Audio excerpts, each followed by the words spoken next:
Est-ce que c'est une réalité? Est-ce que c'est un mythe? À force d'écouter les gens, je me dis, ça doit être réel. Changement de température, le soleil se couche plus tôt, il fait plus sombre de plus en plus.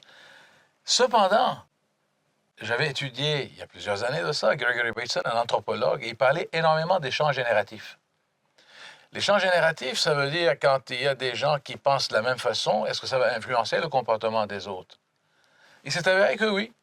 Il était en train de filmer dans des îles. Il filmait des singes. Et les singes prenaient des patates et ils les mangeaient directement.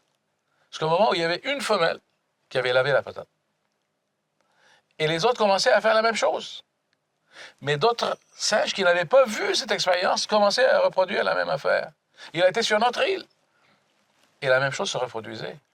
Alors, c'est ce que Bateson appelait les champs génératifs. Quand les gens pensent d'une certaine façon, ça va influencer les autres.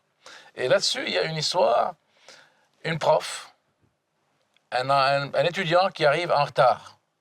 Alors, elle demande à toutes les étudiantes et les étudiants en classe, quand Steven va venir, ce dossier-là qui est de couleur verte, vous allez dire, c'est rouge. Il est arrivé. Alors, elle prend le fichier, la chemise, elle demande à quelqu'un, quelle est la couleur? Il dit rouge.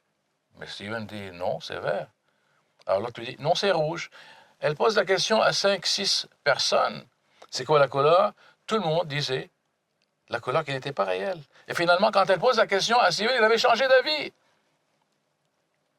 Alors, regardons un peu la pensée collective et quand les gens commencent à répéter la même chose, qu'est-ce que ça peut avoir comme impact? Si les gens sont conscients de qu'est-ce qui déclenche cet état-là, quels sont les éléments déclencheurs et quel est le processus, mais peut-être qu'ils ont une chance de re-questionner leur interprétation et avoir des activités, de se retrouver avec des gens qui sont moins déprimés en hiver, des gens qui voient la situation autrement. Et peut-être que ça pourrait les influencer, peut-être.